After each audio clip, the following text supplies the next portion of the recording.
할렐루야, 할렐루야. 한 주간 평안하셨습니까? 우리 옆에 있는 분들과 그렇게 인사하겠습니다. 사랑하고 축복합니다.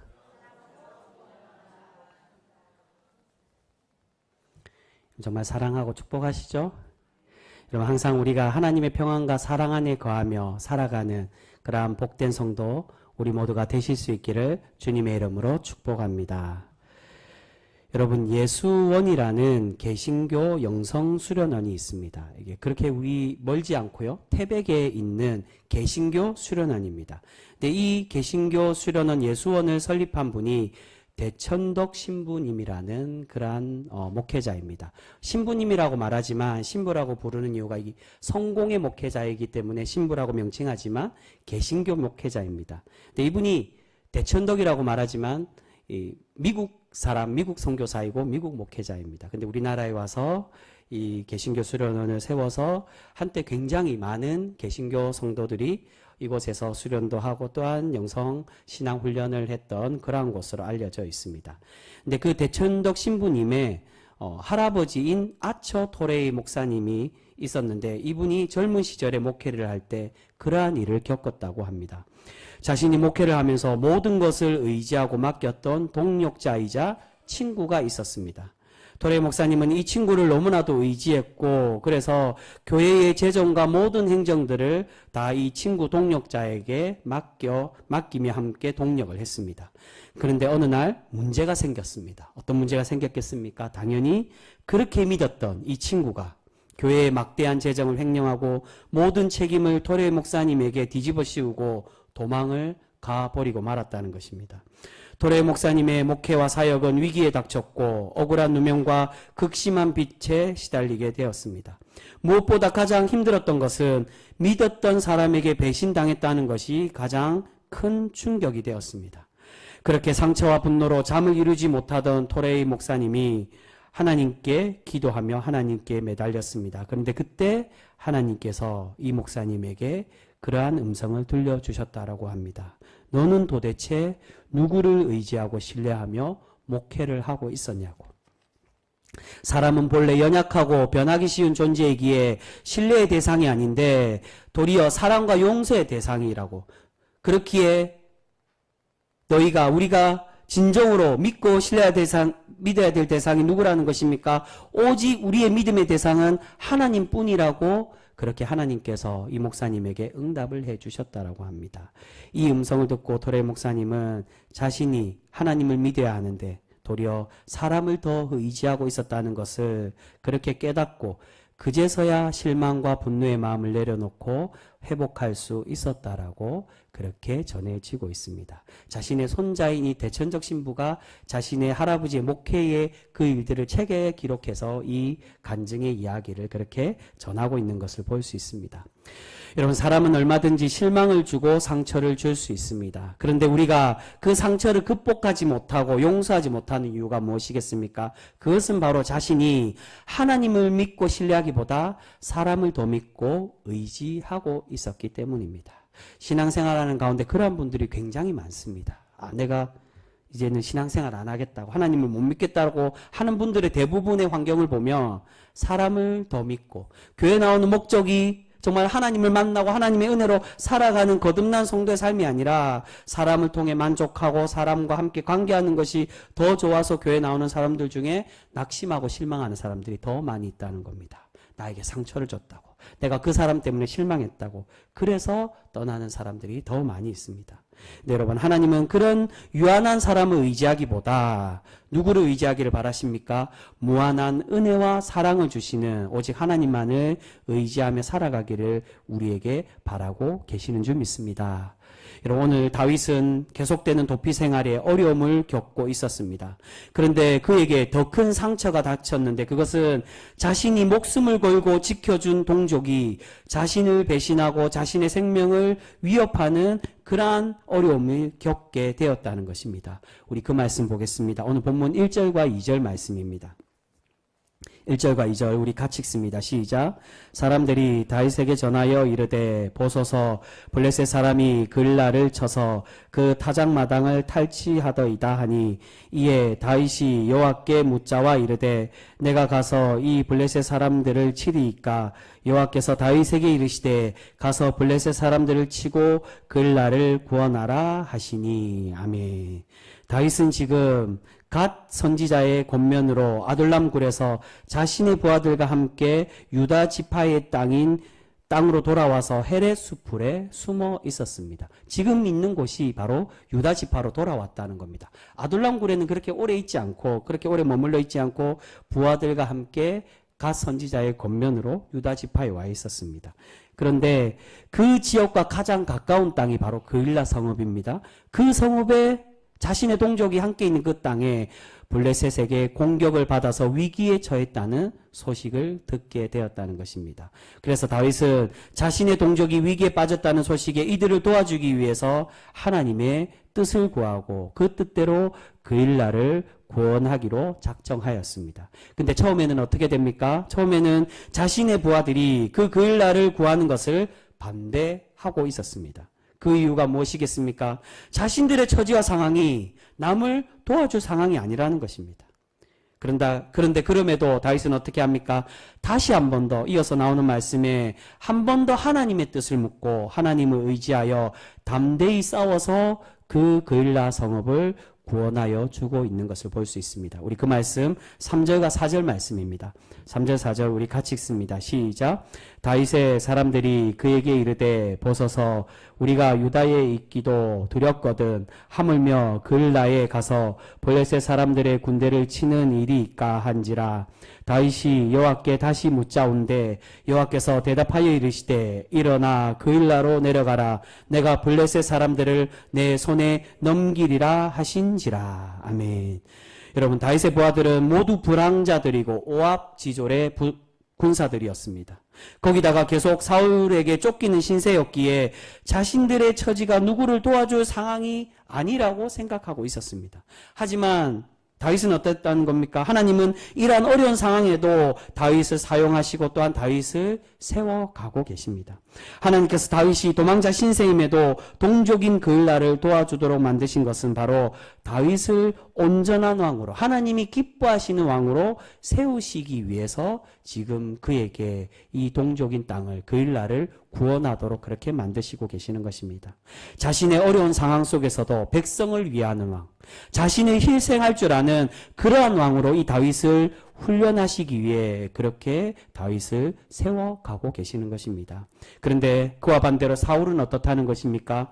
자신의 나라가 침략당했음에도 이 땅을 도와주기는커녕 이 기회를 자신의 욕심을 채우는 기회로 그렇게 삼고 있었다는 것입니다. 그런데 이후에 다윗에게 더 큰 위협이 닥치게 되었습니다. 그 위협이 무엇입니까? 그것은 이렇게 구해준 자신의 동족의 땅 그일라 성읍이 어떻게 하고 있습니까? 다윗을 배반하고 자신을 구해준 다윗인데 그 다윗을 배반하고 사울에게 다윗을 밀고 하고 말았다는 것입니다. 그 말씀 보겠습니다. 6절과 7절 말씀입니다. 6절에서 7절 우리 같이 읽습니다. 시작. 아히멜렉의 아들 아비아달이 그일라 다윗에게로 도망할 때에 손에 에봇을 가지고 내려왔더라. 다윗이 그일라에 온 것을 어떤 사람이 사울에게 알림해 사울이 이르되 하나님이 그를 내 손에 넘기셨도다. 그가 문과 문 빗장이 있는 성읍에 들어갔으니 갇혔도다. 아멘. 이렇게 다윗을 통해서 구원을 얻은 그일라가 다윗을 배반하는 와중에 다윗에게는 누구와 함께 있었다는 겁니까? 바로 직전에 소개하는 6절에 아히멜렉 제사장의 아들인 아비아달이 에봇을 가지고 다윗과 함께 있었다라고 우리에게 말씀하고 있습니다. 여러분 이 말씀은 지난주에도 말씀드린 것처럼 제사장 아비아달과 에봇이 함께 있었다는 것은 즉 하나님의 응답과 하나님의 역사가 다윗과 함께하고 계심을 우리에게 말씀하고 계신다는 겁니다. 비록 그는 은혜를 베풀고 하나님의 역사하심으로 자신의 동족을 구해줬지만 그 은혜와는 다르게 배신을 당했음에도 불구하고 하나님은 누구와 함께 하고 계신다고요? 다윗과 함께 하고 계셨다는 겁니다. 여러분 여기서 에봇이 6절에도 나오지만 7절에도 한 번 더 이 에봇에 대해서 소개를 합니다. 이 에봇이 이 아비아달 제사장과 또한 다윗과 함께 있었다는 건 하나님의 뜻이 다윗과 함께 있었음을 의미합니다. 여기서 에봇은 단순히 제사장이 입는 겉에 앞치마와 같은 그 의복을 말하는 게 아니라 에봇 가슴 중앙에 무엇이 있습니까? 우림과 둠밈이라는 하나님의 뜻을 구하는 도구가 있었다는 겁니다. 사실은 에봇을 얘기하는 건 에봇을 말하려고 하는 게 아니라 하나님의 뜻을 구하는 그 도구가 이 아비아달과 다윗과 함께하고 있었다는 겁니다. 하나님은 다윗이 이런 위기에 닥쳤을 때 다윗이 구원함을 얻도록 다윗에게 알려주시고 다윗을 지켜주고 계십니다. 그런데 여러분 여기서 중요한 것은 다윗이 이렇게 배신당했을 때 그 배신당한 결과로 어떻게 하고 있습니까? 우리는 흔히 생각할 때 배신당했으니 갚아주어야지, 보복해야지라고 생각할 건데 다윗은 그렇게 하지 않고 그들에게 복수하거나 원망하지 않고 있었다는 겁니다. 오직 자신은 모든 것을 하나님께 맡기고 하나님을 의지하며 다윗은 그렇게 살아가고 있었습니다.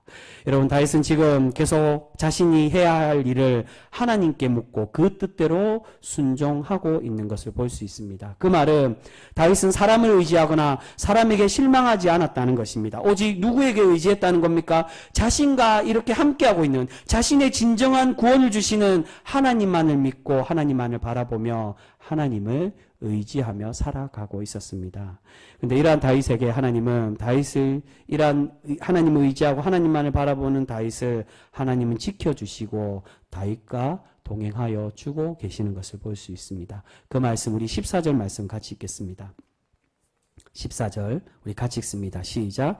다윗이 광야의 요새에도 있었고 또 십광야 산골에도 머물렀으므로 사울이 매일 잣대 하나님이 그를 그의 손에 넘기지 아니하시니라. 아멘. 여러분 이 말씀에서 하나님께서 다윗을 사울의 손에 넘기지 아니하셨다라고 말씀하고 있습니다. 이것은 앞에 7절에 어떻게 사울이 이야기합니까? 자신의 생각에 이 그일라 땅이 다윗을 민구하여 자신에게 갖다 바치니까 이것을 하나님의 뜻이라고 그렇게 생각을 했습니다. 사울의 생각과 지금 이 14절과 대조를 이루며 우리에게 설명한다는 겁니다. 사울은 그일라의 배신으로 이 다윗이 도관에 든지라고 생각했지만 그래서 하나님께서 자신에게 넘겨주셨다라고 그렇게 생각하고 고백했지만 정작 하나님은 어떻게 하고 계셨다는 겁니까? 하나님은 사울의 손에 다윗을 넘겨주지 않고 그를 구원해 가고 계셨다는 겁니다. 사울은 하나님의 뜻을 묻거나 하나님의 섭리대로 순종하지도 않으면서 지금 이 상황이 자신에게 유리하게 돌아가니 이것이 하나님의 뜻이라고 착각하고 있었다는 것입니다. 여러분 때로는 믿는 신앙인이든 믿지 않는 자도 우리가 다윗과 같이 그렇게 순종의 삶으로 살아가기보다 자신의 불편함들을 이렇게 상황이 이끌어가니까 이게 하나님의 뜻인가라고 우리가 함부로 오해하는 경우들이 있습니다. 여러분 이 상황과 이 은혜 주시는 것이 과연 무슨 뜻인지를 우리는 깊이 묵상하고 하나님의 뜻을 구하며 살아가야 될 것입니다. 그런데 사울은 어떻게 했다는 겁니까? 이 상황이 정말 하나님의 뜻인지를 물은 게 아니라 이 상황 자체를 하나님의 뜻이라고 생각하고 자신의 유리한 대로 그렇게 해석하며 자신의 악함을 행하려고 이 기회를 삼고 있었다는 겁니다. 여러분 이것이 하나님께서 기뻐하는 사람과 하나님께 책망받는 사람의 차이라고 할 수 있습니다. 다윗은 어떤 어려움이 생겨도 오로지 하나님을 신뢰하고 하나님의 뜻을 묻고 하나님께 순종하는 사람이었습니다. 그런데 사울은 어떻습니까? 하나님의 뜻을 묻지도 않고 사람의 배신으로 생긴 이 기회를 하나님의 뜻이라고 착각하고 자신 마음대로 해석하여 이것을 악한 계략의 기회로 삼고 있었습니다. 결국 그 결과가 어떻게 되었습니까? 하나님은 이렇게 사람을 신뢰하고 자신의 욕심대로 살고 있었던 사울은 막으시고 어려움 속에서도 사람이 아니라 하나님을 신뢰하고 하나님을 의지하는 다윗을 지켜주고 계시는 것을 볼 수 있습니다. 근데 여러분 이 이후에 또 어떤 일이 생깁니까? 다시금 다윗에게 똑같은 위기가 닥치고 있었다는 겁니다. 다윗이 십광야로 도망을 가게 되었는데 그 십광야도 유다 지파가 그렇게 다스리던 땅이었습니다. 동족이 있는 땅이었다는 겁니다. 그런데 자신의 동족인 이 10지역의 사람들이 또다시 다윗을 배반하고 사울에게 자신을 밀고 하고 있었습니다. 우리 그 말씀 19절과 20절 말씀입니다. 19절 20절 우리 같이 읽겠습니다. 시작. 그때에 10사람들이 기브아에 이르러 사울에게 나와 이르되 우리와 함께 광야 남쪽 하길라 산수풀 요새에 숨지 아니하였나이까. 그러하온즉 왕은 내려오시기를 원하시는 대로 내려오소서. 그를 왕의 손에 넘길 것이 우리의 임무니이다 하니. 여러분, 다윗은 계속 자신의 동족에게 배신을 당하고 있습니다. 사람은 자신과 가까이 있고 자신이 믿고 있던 사람의 배신에 더 큰 충격과 더 큰 상처를 받게 됩니다. 자신의 동족인데 자신을 지켜줄 거라고 충분히 생각할 수 있는데, 그런데 자신의 동족 또한 자신의 등을 돌리고 더 권력이 많고 힘을 가진 사울을 의지하고 사울에게 아부하며 아첨하여 이 다윗을 배반하고 있었다는 겁니다. 근데 다윗도 분명히 이러한 상황에 자신이 가장 의지할 수 있는 그 동족이 배신이 결코 달갑지 않고 기쁘지만은 않았을 것입니다. 그런데 여러분 어떻습니까? 그럼에도 다윗은 이번에도 마찬가지로 그일라의 그 배신에도 불구하고 그 위에 또 한 번의 이 동족의 배신에도 자신은 이 배신한 사람들에게 복수하지 않고 있는 것을 볼 수 있습니다.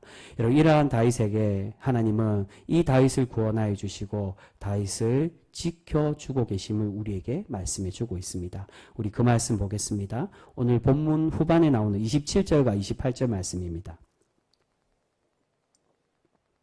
우리 같이 읽진 않았지만 오늘 23장 제일 후반부 마지막에 있는 27절 28절 말씀 우리 같이 읽겠습니다. 시작. 전령이 사울에게 와서 이르되 급히 오소서. 블레셋 사람들이 땅을 침노하나이다. 이에 사울이 다윗 뒤쫓기를 그치고 돌아와 블레셋 사람들을 치러 갔으므로 그곳을 셀라 하마누곳이라 칭하니라. 아멘. 여러분, 비록 다윗이 다시 배신당하고 죽을 위험에 그렇게 놓이게 되었지만 하나님은 어떻게 하고 계십니까? 블레셋이 다시금 이 이스라엘로 쳐들어오게 하셔서 더 이상 사울이 다윗을 쫓지 못하도록 그렇게 만들어 주고 계셨다는 겁니다. 그리고 이렇게 다윗을 구원하여 주신 그 은혜를 말씀하시기 위해 이 땅을 무엇으로 붙이십니까? 셀라 하마누곳이라고 이 땅을 이름을 붙여주고 계셨다는 겁니다. 여러분, 셀라 하마누곳이란 말은 밑에 관주에도 나온 것처럼 분리하는 바위, 또 다른 뜻으로는 도주의 바위라고 그렇게 알려져 있습니다. 즉 무슨 뜻입니까? 하나님께서 사울과 다윗을 분리시키시고 다윗을 도피할 수 있도록, 도망할 수 있도록 그렇게 은혜를 베푸시고 도와주고 계셨다는 것입니다. 여러분, 이처럼 하나님은 계속 다윗이 배신을 당하고 있음에도 다윗을 지켜주시고 다윗을 도와주고 계십니다. 근데 여러분, 왜 하나님은 계속 이렇게 다윗과 함께하고 계시는 것일까요? 그것은 다윗은 사울과 반대로 자신의 위기와 문제와 모든 해결의 방법을 사람에게 찾고 사람을 의지하고 그렇게 사람을 바라본 것이 아니라 온전히 하나님께 맡김으로 하나님께서 다윗과 함께 하여 주고 계셨다는 것입니다. 여러분, 사울은 계속 자신의 잘못을 깨닫지 못하고 남의 핑계를 대고 있었습니다. 계속 남을 원망하고 있었다는 겁니다. 자신의 이 왕의 위치, 자기가 하나님께 책망받는 거 다윗 너 때문이라고 그렇게 남 핑계를 대고 있었습니다. 자신의 불충으로 하나님께 버림받는 것인데 사울은 자꾸 다윗 탓을 하고 있었다는 것입니다. 그리고 이 문제를 해결하기 위해 어떤 방법을 쓰고 있습니까? 하나님께 회개하고 하나님께 순종하기를 하나님은 원하시는데 그러한 참된 신앙인의 모습이 아니라 인위적인 방법, 저 다윗만 없으면 내가 살 수 있다고, 저 다윗만 제거하면 된다라고 생각하여 계속 다윗을 죽이려고 하고 있었습니다. 하지만 여러분, 다윗은 어떻습니까? 이런 위협과 계속되는 배신에도 그는 그 누구도 원망하지 않으며 온전히 하나님만을 바라보고 있습니다. 여러분, 어떻게 이렇게 자신을 배신하는 사람들을 원망하지 않고 또한 복수하지 않을 수 있었을까요? 그것은 바로 다윗은 그 사람들을 믿음의 대상, 신뢰의 대상으로 생각하지 않고 오직 사랑과 용서의 대상으로 생각하고 있었기 때문이라는 겁니다. 결국 나중에 자신이 다스려야 될 그러한 백성으로 바라보며 그들을 품고 있었다는 것입니다. 여러분, 그 대신에 다윗이 자신이 온전히 신뢰한 대상은 누구임을 우리에게 말씀합니까? 바로 다윗은 사람을 신뢰하지 않고 오직 하나님만이 자신의 신뢰의 대상임을 믿고 하나님만을 바라보며 살아가고 있었습니다. 다윗은 오늘 말씀에서 계속 하나님의 뜻을 구하고 하나님의 뜻대로 순종하고 있습니다. 그 말씀이 바로 다윗은 하나님과 동행하는 사람임을 우리에게 말씀해 주고 있는 것입니다. 여러분, 이러한 다윗의 신실함에 하나님은 다윗을 지켜주고 계시는 것이고, 또한 오늘 말씀에서 이렇게 하나님의 연단과 훈령이 이겨나감으로 다윗을 하나님의 위대한 왕, 하나님의 귀한 일꾼으로 그렇게 세워가심을 우리에게 말씀해 주고 있습니다. 오늘 말씀을 보시면 하나님께서 그렇게 이 다윗을 새로운 왕으로 세우시겠다라고 예언의 말씀으로 다윗에게 들려주고 계시는 것을 볼 수 있습니다. 우리 그 말씀 보겠습니다. 16절과 17절 말씀입니다. 16절 17절 우리 같이 읽습니다. 시작. 사울의 아들 요나단이 일어나 수풀에 들어가서 다윗에게 이르러 그에게 하나님을 힘있게 의지하게 하였는데, 곧 요나단이 그에게 이르기를 두려워하지 말라. 내 아버지 사울의 손이 내게 미치지 못할 것이요 너는 이스라엘 왕이 되고 나는 내 다음이 될 것을 내 아버지 사울도 안다 하니라. 아멘. 여러분, 다윗이 10강야에 있을 때 요나단이 다윗을 찾아왔습니다. 이 만남이 다윗과 요나단의 마지막 만남이 되었습니다. 그런데 이 마지막 재회에 요나단은 다윗이 너는 이스라엘 왕이 될 것이라고, 이러한 뜻은 모든 사람들이 다 알고 있다라고 그렇게 다윗을 위로하며 격려해 주고 있습니다. 여러분, 여기서 요나단의 이 말은 모든 것이 다 알고 있다는 이것은 이 다윗을 하나님의 다음 왕으로, 사울의 다음 왕으로 세우는 것은 하나님의 뜻임을 우리에게 말씀해 주고 있다는 겁니다. 나도 알고 지금의 왕 사울도 안다는 건, 그렇기에 두려워하지 말라라고 위로하는 것은 이 모든 것이 하나님의 계획과 하나님의 뜻이라는 겁니다. 그렇기에 어떠한 격려를 주고 있습니까? 16절에 너는 하나님을 의지하고 두려워하지 말라라고 요나단이 다윗을 위로하고 있습니다. 여러분, 이 요나단의 말은 요나단이 자신의 친구이기에 다윗에게 친구와 같은 그러한 위로의 말로 이야기하는 그러한 의미도 있지만, 이 말은 하나님의 예언의 말씀이라고 우리에게 그렇게 이야기해 주고 있습니다. 이렇게 계속 하나님을 의지하는 다윗이 더욱 굳건히 하나님만을 바라보며 살아가라고, 네가 그렇게 온전히 신뢰하며 하나님의 신실한 신앙으로 살아갈 때 하나님께서 너를 이스라엘 왕으로 세우실 것이라고 지금 요나단이 하나님의 뜻을 다윗에게 전해주고 있었다는 것입니다. 여러분, 지금 다윗은 자신의 어려운 상황과 자신을 배반하는 사람들로 인해 흔들리지 않고 있습니다. 그가 그럴수록 다윗은 더욱 하나님을 의지하고 하나님께 자신을 내어 맡기고 있습니다. 그러한 믿음과 신뢰로 살아갔기에 하나님께서는 다윗을 대신해서 그에게 배신한 이들의 그러한 어려움들을 갚아주시고 다윗을 지켜주고 계시는 줄 믿습니다. 여러분, 오늘 사울은 모든 일을 자신의 뜻대로, 자신의 생각대로 하려고 하고 있었습니다. 자신의 왕자를 위협하는 다윗에게 보복하고 자신의 문제를 해결하려고 인간적인 방법으로 자신의 힘으로 모든 것을 해결하려고 하고 있었다는 것입니다. 하지만 그렇게 자신의 힘으로 살아갔던 사울을 하나님은 어떻게 하고 계십니까? 도리어 그는 막으시고 그와 반대로 자신의 힘이 아닌 온전히 자신의 것을 내려놓고 하나님 뜻대로 순종하는 다윗을 하나님은 기뻐 받으시고 하나님은 그에게 은혜를 더하시며 다윗을 더욱 존귀한 자로 그렇게 세워가고 계시는 것을 볼 수 있습니다. 그 결정적인 하나님의 증언이 요나단을 통해, 요나단이 그것을 알고 이 다윗을 위로하는 게 아니라 하나님이 요나단을 통해 예언의 말씀을 전해주고 계신다는 겁니다. 너는 사울 다음으로 이스라엘의 왕이 될 것이라고. 하나님이 너를 그렇게 세우시고 그렇게 만들어 가시기에 너는 담대히 두려워하지 말고 하나님을 의지하며 살아가라는 것입니다. 사랑하는 성도 여러분, 우리는 하나님의 한량없는 은혜와 구원을 받은 존재들입니다. 그렇게 우리는 우리의 어려움들과 문제들을 세상의 방법과 인간적인 방법으로 해결하는 것이 아니라 하나님의 방법으로 기도하고 하나님의 뜻대로 순종하며 살아가는 성도가 되어져야 될 줄 믿습니다. 여러분, 혹여 우리가 배신당하고 부당한 일을 겪었다 하더라도 우리가 우리 스스로 보복하거나 우리의 힘과 세상의 방법으로 해결하려고 해서는 결코 안 됩니다. 우리가 그럴 때 도리어 자신의 힘으로 할 때는 어떻게 된다는 겁니까? 하나님은 우리의 방법을 막으시고 우리가 보복하지 못하도록 그렇게 하실 때가 더 많이 있는 것을 보게 됩니다.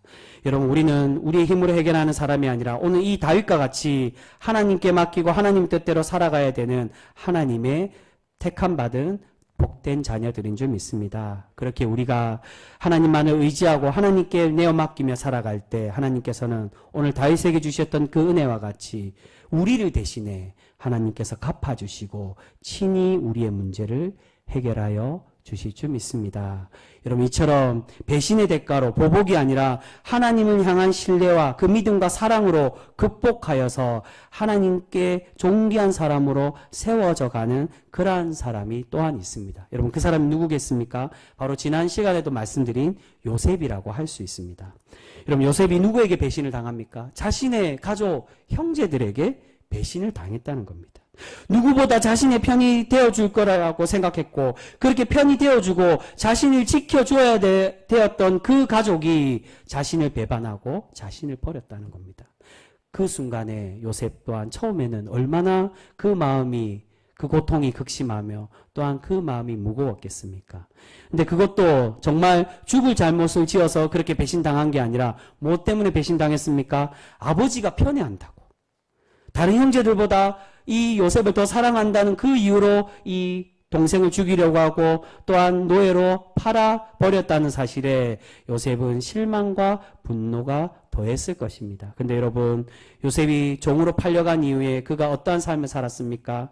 이 일로 인해 다른 사람들을 미워하거나 분노의 마음으로 자신을 망치지 않았다는 겁니다. 계속되는 배신과 애굽에 팔려가서도 계속 배신을 당합니다. 공격을 받고 모함되는 그런 삶으로 살아갑니다. 그런데 하나님은 요셉을 어떻게 만드셨다라고 말합니까? 그의 삶의 형통의 복을 누리는 사람으로 그렇게 만들어 가셨다는 겁니다. 세상이 생각하는 형통, 일반적인 사람이 생각하는 그런 부함과 모든 일이 잘 되는 형통이 아니라 하나님께서 함께 해주시고 그의 문제를 극복하게 하시며 그를 지켜주시고 구원하시는 그 형통의 복을 누리도록 그렇게 만들어 가고 계시는 것을 볼 수 있습니다. 그래서 한참 나중에 요셉이 어떻게 됩니까? 애굽의 총리가 되어서 흉년이 들었을 때 다시 만난 형제들에게 그렇게 고백하며 그들과 대화하고 있는 것을 볼 수 있습니다. 자신의 힘과 권력으로 그들에게 복수하거나 보복하는 것이 아니라 그들을 용서하고 사랑으로 품어주고 있습니다. 그리고 이 모든 것을 원인이 무엇으로 돌리고 있습니까? 하나님의 섭리로 해석하고 그렇게 이해하며 품어주며 이 형들에게 내가 이 자리에 있는 것이 당신들 때문이라고.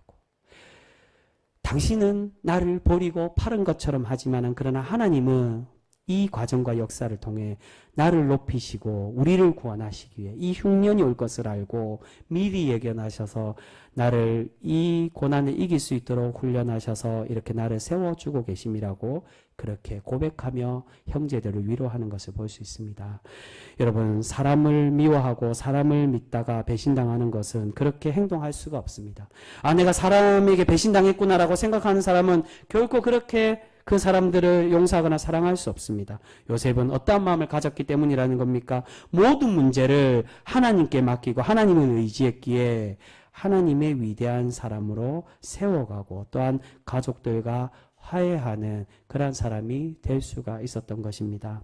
여러분, 저 또한 목회하고 교회를 하면서 부당한 일을 당하고 억울한 일을 겪을 때도 분명히 많이 있었습니다.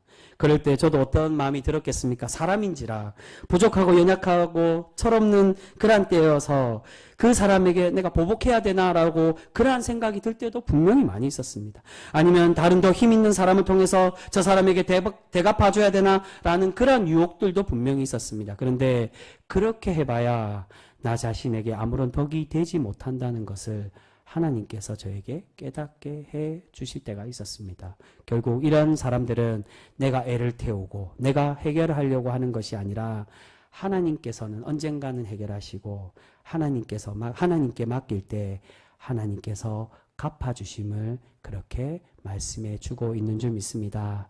여러분, 이렇게 하나님께서 갚아주시고 지켜주시는 은혜를 다윗은 시편을 통해 우리에게 이렇게 고백하며 우리를 위로해 주고 있습니다. 우리 그 말씀 마지막으로 함께 찾겠습니다. 우리 화면으로 준비되어 있습니다. 시편 138편 7절에서 8절 말씀입니다. 다윗이 환난을 겪었을 때 하나님께 영광 돌리며 하나님이 은혜 주신 것을 이렇게 고백하며 우리에게 위로하고 있습니다. 시편 138편 7절과 8절 말씀입니다. 같이 읽겠습니다. 시작. 내가 환난 중에 다닐지라도 주께서 나를 살아나게 하시고 주의 손을 펴사 내 원수들의 분노를 막으시며 주의 오른손이 나를 구원하시리이다.